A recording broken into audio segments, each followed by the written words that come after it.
Assalamu alaikum. So today we'll be discussing about the Surah Al-Fatiha, which means the opener. So what is the opener? Opener is the one who opens the match for the audience. He is the one who has the best skill set, and he introduces the team with his skill set that we are the best.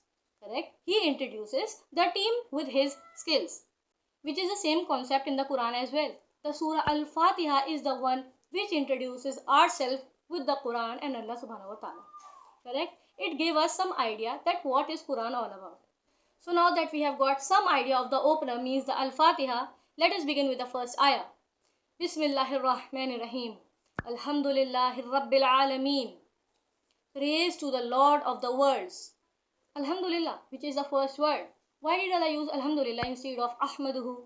I praise Allah. Nahmaduhu. We praise Allah. Lillahil hamd. Praise belongs to Allah.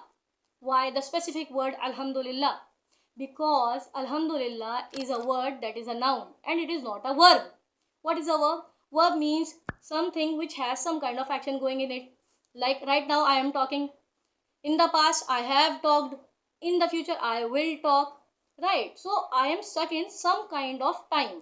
But the word Alhamdulillah is free from time by using the word noun. Correct? So it has no limitations of the time. It doesn't matter to Allah subhanahu wa ta'ala if someone does the praise of Allah or he do not does the praise of Allah. Why? Because the praise of Allah was there, will be there and is there. Correct? Now let us look to the other perspective of the word Alhamdulillah. Why doesn't Allah use the word Innal Hamdalillah? Because Innal Hamdalillah is an informative word. It gives some kind of information. It is not emotionally connected to a person. So therefore, Allah subhanahu wa ta'ala didn't use Innal Hamdalillah. Okay? Now let us look to the second word of the ayah, Alhamdulillahir Rabb. Rabb has 5 words going in it. First is Malik, then Mun'im, then Murabbi, then Qaim, and then Sayyid. Correct? Mun'im means someone who gives you gift. Then Murabbi means someone who takes care of you. Qaim means someone who maintains you. Sayyid means who has full authority. And lastly, Malik means who is the owner of you. Let's discuss these words. Qaim. Allah maintains us. How does He maintain us? He gives us food.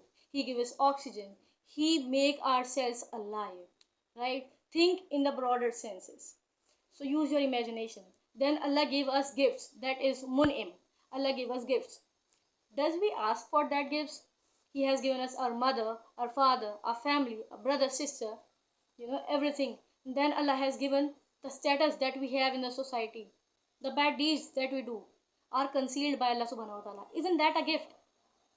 Then comes the word Malik. Who is a Malik? Malik is the one who is different from employer. Because when you are employed to someone, you are there for some fixed hours, 9 to 5. But when you are under a Malik, then you are in his slavery. Right? Who is Allah's property? Who is Allah Malik to? He is Malik to ourselves. We are His Abd, and that is the best designation that a human can have. Right? What is His property? It is everything that we see, and including ourselves. Right? Then comes the word Sayyid. Who is a Sayyid? Sayyid is the one who has full authority to every extent. Imagine of a king. Does he have full authority? Yes. But does he take care of all the minor works? No.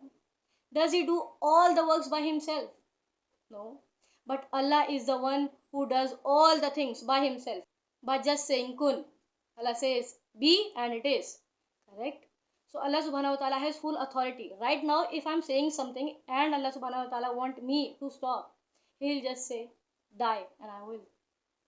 He'll say kun and I'll be. Right. So this is the authority of Allah subhanahu wa ta'ala. This is not just an accident that Allah has used the word Rabb. So internalize these things. One more thing. When Allah is Malik to us and we are Abd to Him, like He is master and we are His slaves, can a slave do anything by its own? No. He needs guidance. Correct? So this Quran is the thing that gave us guidance that Allah has given us. Now let us look to the last word of this ayah. Alhamdulillahi Rabbil Alameen. Alameen is commonly translated as words. But the word for words is awalim. and not world. Alamin could be nations, languages, societies, culture, ethnicities, and countries. For example, my brother goes to America and he calls me and says, Anam, this is a completely different world. Does he have traveled from some kind of time machine? No. It is his way of saying that this is a different place. They have different culture. It is diversified. Correct? So according to me, the better translation would be nations, because different words could mean different nations, different ethnicities, and therefore it is a universal message.